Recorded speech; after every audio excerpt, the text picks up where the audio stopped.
The number one thing that a narcissist hopes for when you go no contact is this intense desire to regain control.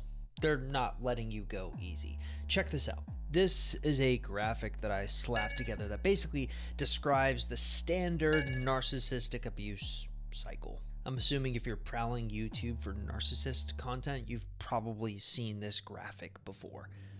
Basically, there are four main stages. You have the idealization stage, which is basically where the narcissist will shower you with affection.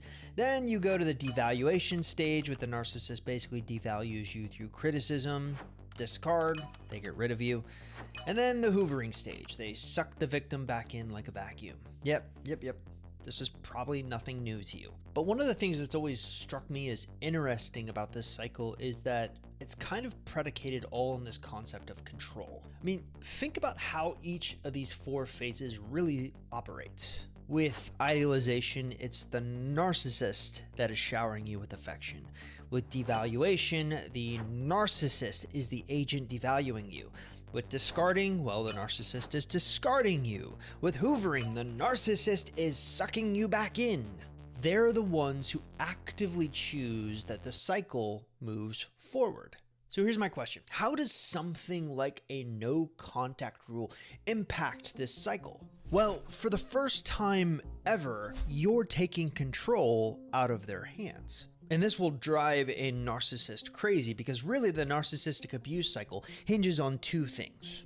Them being in control and having sometimes a willing participant. By going no contact, you not only take control away from them, but you show them that you are an unwilling participant. But don't expect it to go smoothly. Look at this. This is an article I stumbled across written by Diane Grande.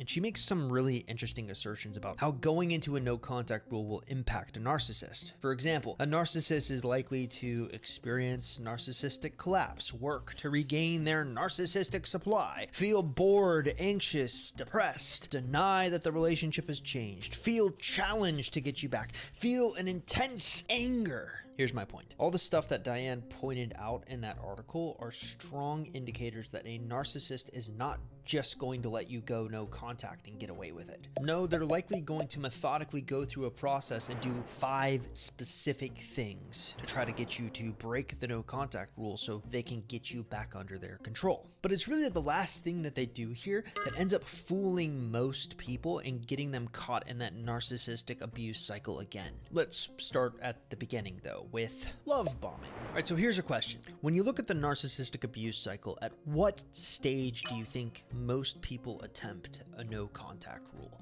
Well, that would likely be right about here, right after they're discarded. Now, it's been my experience, and I have a lot of experience with the no contact rule, that it's usually not done from a place of happiness, but a place of deep despair or anger.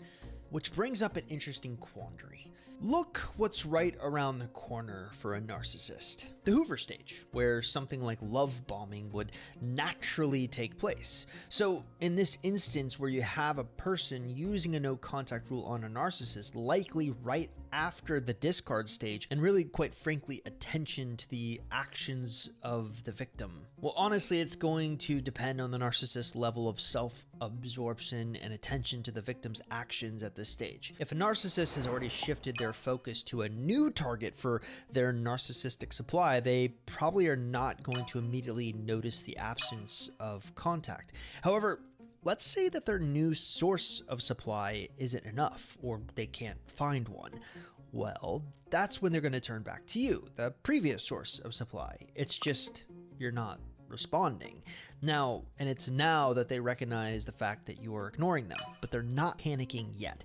They decide to enter the hoovering phase earlier than they had planned. And this is where you start seeing the love bombing come out. They'll shower you with excessive compliments and promises of change. They'll reminisce about the good times you shared. After all, this has worked for them before, and so many sources of their so-called supply fall for it and then get trapped back into their cycle. I want to do something unique here. Let's pull up the graphic that I made of the 5 most common strategies that narcissists will use on you during no contact. Now, we've obviously covered love bombing here, but I think it's best to actually view these 5 strategies each as little traps. It's just that they're traps that most people can't see. Seriously, every single one of these things is designed to pull you back in and trap you back into that narcissistic abuse cycle. And they only get progressively more and more complex as you go. And here's the most devious part. A narcissist will learn as they go. So maybe trap number 1, love bombing, trips you up and pulls you back into this vicious cycle. Well, if that's the case, the narcissist will literally learn from that and then use it again when they need to trap you once more. So what they're doing is they're figuring out what levers work on different people and adjusting accordingly. Look at this one,